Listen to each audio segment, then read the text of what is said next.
Okay, let's continue building this pagination component. So in here, I'm currently getting an error because I'm trying to return a bunch of different things all at once. And remember that React wants it to have like all be contained in something, right? So I'm going to create one div here for all this code. So this tag will go all the way to the bottom here after everything. And then when I save that, it likes that a lot better because we're getting all this information. And I will give a little bit of styling to this div. And you know, I think you might be having a question, how does he know how to do all this stuff? This is because I've gone through and done this example before. I had to look everything up. I've tried to see what looks good. Much help from AI, especially in the world of styling. I don't have any idea, right? And so I'm giving flex for these buttons that are going to be there, and then item center, justify center, MT4. So this is going to help us have it look good once it's on the page after we get this component built. All right, so we currently have this variable page num equals whatever, but we're not using that in here. We need to know what is the current page that's going to be passed in. So we will pass it in on the other side, but I'm going to change this to, instead of being page num, I'm going to say what current page are we on. If current page is 1, then we do this stuff, right? Same thing here, so I'll say current page there as well, so on the page, and then instead of set page num, I will have on page change, then we'll set the current page to -1, because this is, by the way, the previous button that we're working on here. So let's make this look a little bit better. So this button is disabled if the current page is equal to 1, because we can't go any more previous, right? And then we've changed it to say to use the on page change method, which we have built here, right? To whatever the current page is -1. So we're using this updated these updated naming. Why? Because I want you to know it's separate. It's different. It's not the same thing as what's on the other page.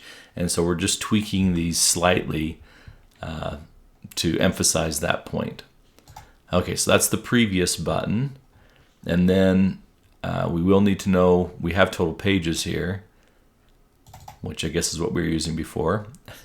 So we can pull that, but just know we're creating our own names here. And so here again on page change, and then I'm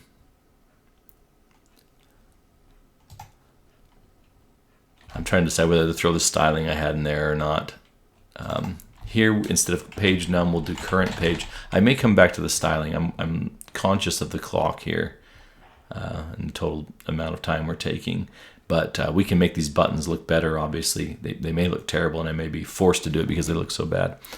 So as we're coming through and building out each of the other buttons, so we have the previous button and the next button, but as we're in these middle buttons, 1, 2, 3, 4, 5, then we're using, again, the on-page change to go set that new button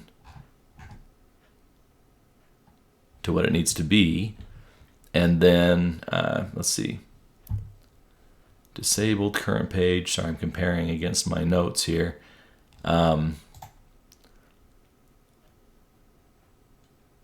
I think we're good other than, like I said, the styling. So we've got currently I. Key plus is whatever I is +1, because we start counting at 0. The number that's going to be shown is I +1. So, okay, I think we're okay for now. We may come back and do some styling.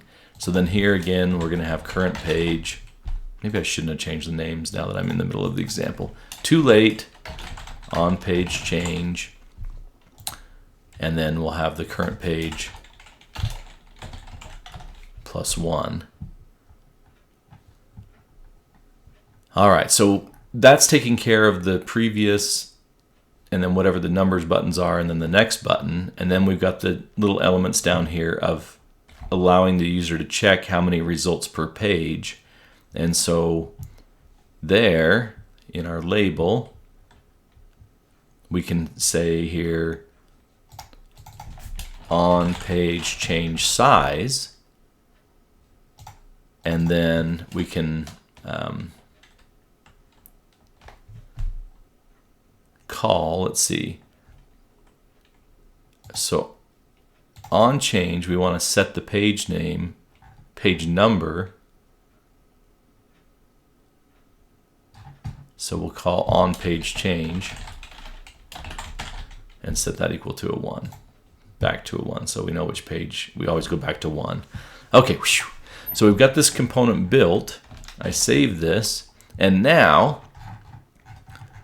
it should operate independently as long as we pass in this information. All right, and so now in the project list, if we were to go to our main page, in fact, let's run it just to see. If I go pull up the website with this, I no longer have pagination on the bottom because I've removed that code from the project list page.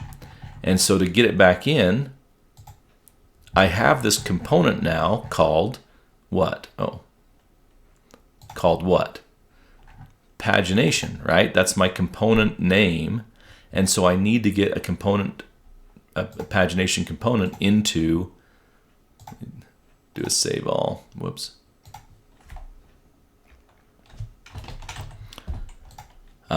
I need to get this component back onto my projects list page. So down at the bottom of the projects list page, before I close out, so in the middle of all this code here, before we close out this div, we need to throw in the ability to have that pagination. So I say, now call the pagination tag and pass to it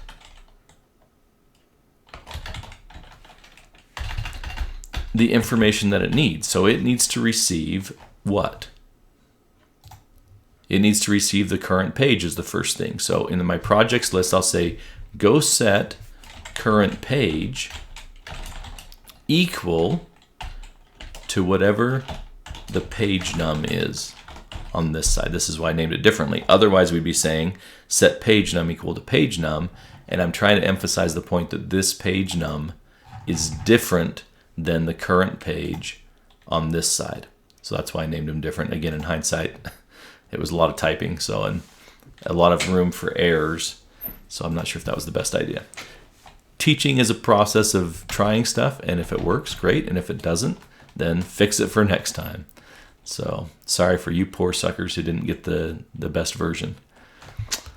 All right, so then I'm gonna set total pages, which happens to have the same name, equal to the total pages on this page.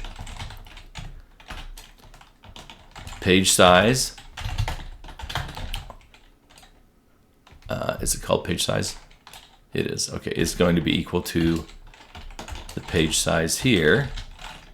And then the on page change function is going to be set to the set page num function right here.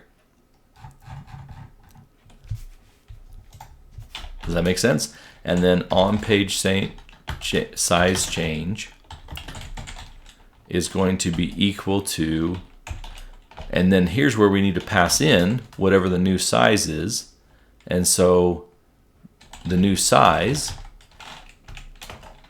is going to be, so we create an arrow function here and say set the page size equal to whatever comes in as the new size, and set the page num back to 1. All right, I save all that, okay? Now I've put this pagination component back on my project list page, and now if I go to that page, well, that wasn't exactly what we wanted, right? We've got it for each component, so I've obviously got it inside the wrong set of braces, so we need to get this out of that. Oh, because it's not part of that div. That makes sense, because I'm currently mapping out, and that's what the return statement is. We got to get that outside this div, and we're gonna have to see what it looks like on the other side. Spencer out.